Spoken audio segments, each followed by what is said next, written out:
మన ప్రభు అయిన యేసుక్రీస్తు నామములో మీ అందరికి వందనాలు. దేవుని మాటలు ఇందాం కూసేపు శ్రద్ధగా. దేవుడు ఆయన వెంటనే దేవుని రాజ్య సువార్తను తెలుపుచు ప్రకటించు ప్రతి పట్టణములోను ప్రతి గ్రామములోను సంచరించుండగా ఆయన దేవుని సువార్తను ప్రకటిస్తూ ప్రతి పట్టణంలో రాజ్యములు అన్నింటిలో సంచరిస్తూ ఉండగా 12 మంది శిష్యులు అపవిత్రాత్మలను వ్యాధులను పోగొట్టబడిన కొందరు స్త్రీలు కూడా వచ్చారంట. అనగా 7 దెయ్యములు వదిలిపోయిన మగ్దలేని అనబడిన మరియయు దెయ్యములు పట్టిన ఆవిడ విడిపించాడు దేవుడు. దేవుని స్తోత్రం. వదిలిపోయిన మగ్దలేని మరియ అనబడిన మరియయు హేరోదు ఇక గృహ నిర్వాహకుడగు కూజా భార్యగు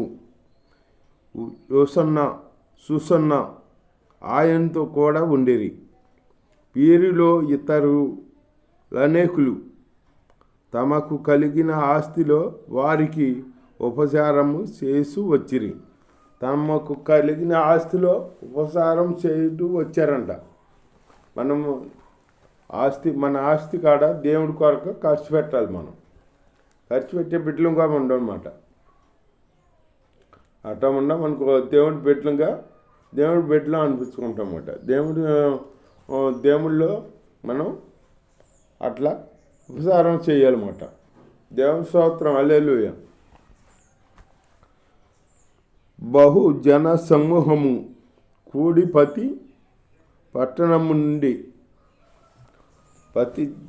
పట్టణములో నుండి జనసమూహములు కూడి ఆయన వద్దకు వస్తుండగా ఆయన ఉపమాన రీతిగా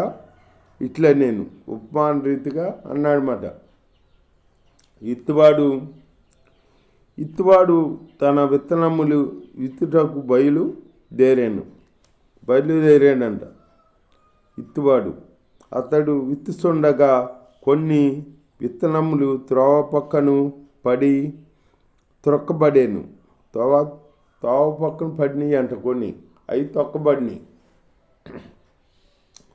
త్రొక్కబడినాయి గనుక ఆకాశ పక్షులు వాటిని మింగివేసినాయి అంట. కొన్ని ఏమో మింగివేశాను, మరికొన్ని రాతి నేలను పడి మొలిసి చెమ్మలేనందున ఎండిపోయినాయి మాట. దేవుని స్తోత్రం. మరికొన్ని మొలిసి చెమ్మలేనందున ఎండిపోయాను, మరికొన్ని ముండ్ల పొదల్లో పడాను. ముండ్ల పొదలు వాటితో మొలిసి వాటిని అణసివేశాను. ముండ్ల పొదలు వాటితో లేచి అణసివేసినాయి అంట. మరికొన్ని మంచి నేలను పడాను, అవి మొలిసి 100 అంతలుగా ఫలించాను. ఈ మాటలు పలుకుతూ వినుటకు చెవిగలవాడు వినుగాక అని బిగ్గరగా చెప్పాడు. అంటే మొదటగా ఇత్తువాడు ఎవరో దేవుడే, యేసయ్య. విత్తనములు ఇత్తాడన్నమాట. రైతు ఇస్తుండగా కొన్ని విత్తనములు త్రోవ పక్కన పడినాయి అంటే ఇప్పుడు మన సన్నిధికి చర్చికి వెళ్తారు కానీ సన్నిధిలో ఉండరు. సరిగ్గా అటు తిరుగుతారు ఇటు తిరుగుతారు.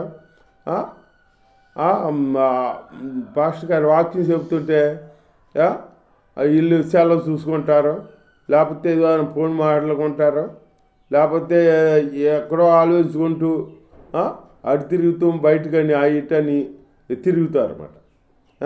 అట్లాంటి వాళ్ళు త్రోవ పక్కన పడిన వాళ్ళు. ఒకడంటే ఇట్లాగే అపొస్తలుడైన పౌలు గారు వాక్యం చెబుతుంటే ఆమ్, కిటికీలో కూర్చున్నాడంట. కిటికీలో కూర్చున్నాడంట. వాక్యం చెప్పేటప్పుడు కిటికీలో కూర్చుంటారా? చర్చిలో కూర్చుని వాక్యం వింటారు శుభ్రంగా. కిటికీలో కూర్చున్నాడంట. కిటికీలో కూర్చుని నిద్ర జోగి పడిపోయాడంట. కింద పడిపోయాడు. కింద 3వ అంతస్తు నుంచి పడిపోయి చనిపోయాడు. చనిపోయేప్పటికి ఆ పౌలు గారు వచ్చాడు కిందకే. వచ్చి ప్రార్థన చేశాడు. ప్రార్థన చేసి అన్నీ చేసేటప్పటికి ఆ బిడ్డను బతికిచ్చాడట్టయితే. అట్లాగే మనం మందిలో కూర్చుని వాక్యం వినాలి. పొజిషన్గా కుదురుగా కూర్చోవాలి. అడి తిరుగుతామని ఇడి తిరుగుతామని గోడ పక్కన కూర్చోండి పని, కిటికీలో కూర్చోండి పని, అక్కడ కూర్చుంటాం ఇక్కడ కూర్చుంటాం, కూర్చోకూడదు. అదేమంటే అంటారా, ఇక్కడికి వినపడదు ఏంటిలే, వింటున్నాంలేదు మేము వాక్యం వింటున్నాం. అదేమంటే ఏంటమ్మా అట్టా ఉన్నాం ముసుగేసుకుని నిద్రపోతున్నాం అంటే, నిద్రపోతుల్లో పాస్టర్ గారు మీ గురించి ప్రార్థన చేస్తున్నామంటారు అందరూ. దేవుని స్తోత్రం. అలాంటి వాళ్ళు ఉన్నారు. అటు ఇటు తిరుగుదామంటే మేము పరిచయం చేస్తాంలే, మరి మీకు అవి అన్నాలు అవి అనిపెట్టొద్దా అన్నట్టుగా కొందరు పరిచయం చేసేవాళ్ళు అన్నట్టుగా అంటారన్నమాట. ముందు ముఖ్యమేది దేవుడి వాక్యం ముఖ్యం. ఒకసారి యేసు ప్రభు ఒక ఊరికి వెళ్ళినప్పుడు, బేతనీయ వెళ్ళినప్పుడు మరియా మార్తా వాళ్ళ ఇంటికి, మా లాజరు వాళ్ళ ఇంటికి వెళ్ళేవాడంట. వెళ్ళినప్పుడు మరియమ్మ యేసయ్య కూర్చుంటే యేసయ్య పాదాల కాడ కూర్చుని ఆయన మాటలు వినేదంట మరియమ్మ. ఈ మార్త ఏం చేసింది, మార్త యేసయ్యకి అయ్యి వండి పెట్టాలని అనేక మంది పనులు పెట్టుకుని ఆడబిడ్డిగా అటు తిరుగుతుందంట. తిరుగుతా వచ్చి అందంట, పని మరియమ్మనే నాకు సాయం చేయమని చెప్పొచ్చుగా అనుకోండా యేసయ్యని అందంట. యేసయ్య నేను ఇంత శ్రమ పడుతున్నాను, మరియమ్మకే నాకు సాయం చెప్పమని చెప్పొచ్చు కదా అని యేసయ్యని అంది. అనేటప్పటికే యేసయ్య అన్నాడు, మార్తా నువ్వు అనేకమైన పనులు పెట్టుకుని నువ్వు ఇబ్బంది పడుతున్నావు, ఉత్తమైనది ఒకటే, అది మరియమ్మ ఎంచుకుందే, దేవుడి మాటలే ఉత్తమైనది, ఆ మాటలు ఆవిడ వద్ద నుంచి ఎవరో తీసివేయలేరు అని చెప్పాడన్నమాట. దేవుని స్తోత్రం. అలాగే మనం దేవుని మాటలు శ్రద్ధగా వినాలన్నమాట. అవి మన మధ్యలో ఫలిస్తాయి. అవి మంచి నేల పని విత్తనం. మండల పల్లి కొందేమో రాత్రి నేల పని. రాత్రి నేల పడ్డ వాళ్ళు ఎవరో వాక్యం చెబుతుంటే చక్కగా ఆనందంగా అంగీకరిస్తారు. కానీ కొంతకాలం అయినాక శోధన ఇవి వచ్చినాక రాత్రి మన్ను లేదు కదా, ఏరు లేనందు వేరు ఉండదు వాళ్ళకి. వేరు లేదు, వేరు లేకపోతే మాలని లోకంలో కలిసిపోతారు వెళ్ళి, వాళ్ళు పడిపోతారన్నమాట. కొన్నేమో ముళ్ళ పొదల్లో పండియి అంట. ముళ్ళ పొదల్లో ఆడితో వెదిగి వాటిని అణిసివేసినాయి అంట.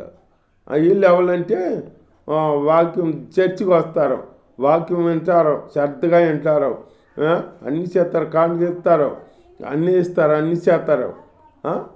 చేసి అన్ని దేవుళ్ళు సాగుతుంటే పక్కన వాళ్ళు ఏంటి ఏమంటారు, ఏంటి ఆ దేవుడిని నమ్ముకున్నారు, ఏంటి ఆ దేవుడిని నమ్ముకున్నారు, ఆ దేవుడు ఎవరో వాళ్ళ దేవుడు, ఏళ్ళ దేవుడు, అమెరికా దేవుడు, మాలల దేవుడు అని అంటారు.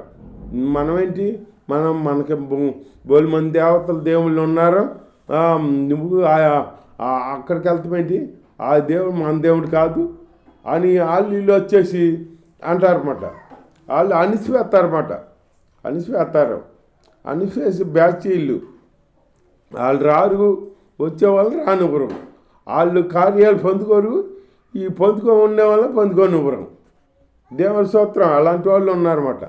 అలాంటి వాళ్ళు ఉన్నారట. ఒకసారి యేసయ్య వెళ్తుంటే ఎరుకో దాన్ని వెళ్తుంటే అక్కడ 2 భిక్షు వాళ్ళు ఉన్నారంట.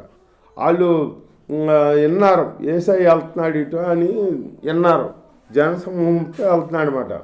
వెళ్తుంటే వాళ్ళు కేకలు వేస్తున్నారు, నజరేయుడు యేసు దావీదు కుమారా మాకు సాయం చెయ్యి, అని కేకలేస్తున్నారన్నమాట.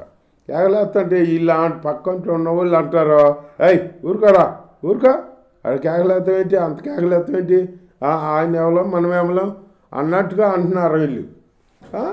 ఆయన ఆయన ఎవరో, ఆయన ఎక్కడ, ఆయన పిలుతావు నువ్వు, మనం ఎక్కడ అన్నట్టుగా వీళ్ళు అంటున్నారు అనమాట. అణిసివేసే వాళ్ళు ఉంటారు బాగా.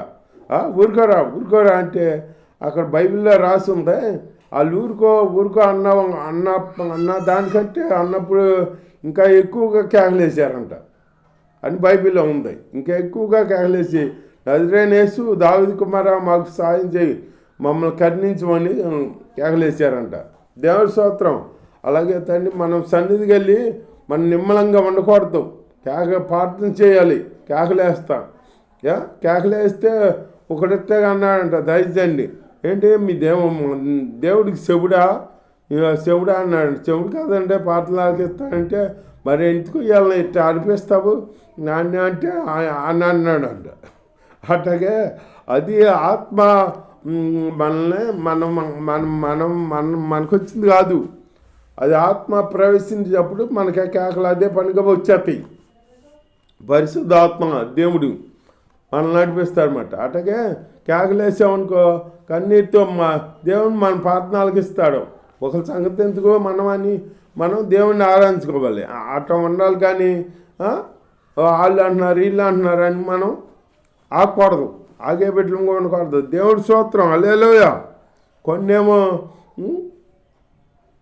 మండపంలో పడి అణిసివేస్తుంటే వీళ్ళు అణిసివేస్తారన్నమాట. అణిసివేసే బ్యాచ్. కొన్ని విత్తనాలు మంచినీళ్ళ పని విత్తనాలు ఎవరో మంచిగా ఈ ప్రదేశంగా వెళ్ళి చక్కగా కూర్చుని ప్రదేశంగా కూర్చుని ప్రదేశంగా వాక్యం వింటి శ్రద్ధగా విని వాటి ద్వారా ఫలిస్తారన్నమాట. వాక్యం ద్వారా నడుచుకుంటారు. వాళ్ళు నడుచుకుంటే అప్పుడు వాళ్ళు ఫలిస్తారన్నమాట. వాళ్ళు 30, 60, 100 దినంగా ఫలిస్తారు. వాళ్ళు ఫలించబోళ్ళు. ఫలించాలంటే దేవుని మాటలు వినాలి, శ్రద్ధగా వినాలి. మనం అశ్రద్ధగా విన్నవాడు శాపగ్రస్తుడని లేకుండా తేలపడుతుంది. మనం అశ్రద్ధగా వినకూడదు, మనం శ్రద్ధగా వినాలి. శ్రద్ధగా దేవుడి వాక్యం వినాలన్నమాట. అలాంటి జీవితం మనలో ఉండాలి. దేవుడి స్తోత్రం. హల్లెలూయా. శ్రద్ధగా ఉండాలన్నమాట. శ్రద్ధగా చేయాలి దేవుడి పనులు, అంతేగాని అశ్రద్ధగా చేయకూడదు. ఏదన్నా పరిచయం చేయమన్నా అనుకో, పాస్టర్ గారు సనుగుతూ కొనుగుతూ చేయకూడదు. మన పని ఎట్లా చేసుకుంటున్నాము, మన పని ఎట్లా చేసుకుంటున్నాము అట్లా చేసుకోవాలి. అది మన పనే, దేవుడి పని అని చెయ్యాలన్నమాట. అట్లా శ్రద్ధగా కపటం లేకుండా ఎవరైతే పని చేస్తారో వాళ్ళు దీవించబడతారు. వాళ్ళు 30, 60, 100 దినంగా ఫలించబడతారన్నమాట. అట్లాంటి ఫలించ జీవితం మనకు ఉండాలి. దేవుడి చర్చికి వెళ్ళామంటే కాదు, ఫలించాలి. వాటికి వృద్ధి చెందాలి. వృద్ధి చెందే జీవితం మనలో ఉండాలంటే మనం దేవుడి ఆజ్ఞని పాటించాలి, దేవుణ్ణి గణపరచాలి. దేవుణ్ణి వాళ్ళు చూస్తున్నారో వీళ్ళు చూస్తున్నారో మనం అట చప్పలు కొట్టి అట గంతులచ్చి అట చేస్తే ఎవరన్నా ఏమన్నా అనుకుంటారేమో అని మనకు ఉండకూడదు. వాళ్ళ సంగతి మనకు అనవసరం. మనం దేవుళ్ళో ఆనందించాలి. దేవుళ్ళు ఆనందిస్తే నీకు ప్రతిఫలం ఇచ్చే దేవుడు. వాళ్ళు కాదు, వాళ్ళు ఎవరో వీళ్ళు ఎవరు, ప్రతిఫలం ఇచ్చే దేవుడు. అట్లాంటి మనం భక్తి చేయాలన్నమాట. అట్లాంటి భక్తి వచ్చి దేవుడిని ఆరాధిస్తే శ్రద్ధగా మనందు దేవుడి కాడ శ్రద్ధగా మన పనులు జరిగిస్తారన్నమాట. అట్లా ఉండాలి. అంతేగాని వాళ్ళు అన్నారు వీళ్ళు అన్నారు, వాళ్ళు ఏమన్నా అనుకుంటారేమో వీళ్ళు ఏమన్నా అనుకుంటారేమో కానీ మనం జడిచామనుకో దేవుడి కార్యాలు పోగొట్టుకుంటాం. దేవుడి కార్యాలు మనం పొందలేమాట. దేవుడి వాక్యం మనం శ్రద్ధగా విని మనం దేని శ్రద్ధపడుతో ఆయన ఆరాధించుకుంటూ గణపరుచుకుంటూ ఉండాలి. ఆయనలో ఉంటే మనం ఫలం చూస్తాం. దేవుడు మనకు ఫలం ఇస్తాడనమాట. శ్రద్ధగా పనిచేసేవాడిని ఎవరైనా మనిషి ఇప్పుడు శ్రద్ధగా పనిచేస్తున్నాం ఈ లోకంలో, ఆ రైతు మనం మెచ్చుకుంటాడు కదా. అట్లాంటి శ్రద్ధగా మనం పనులు చేసి బిడ్డలుగా మనం ఉండాలి. దేవుడు ఎందుకు భయభక్తులు కలిగి శ్రద్ధాభక్తులతో పనిచేస్తూ దేవుడి ఆశీర్వాదం పొందుకుందాం. దేవుడి వాక్యం దీవించగా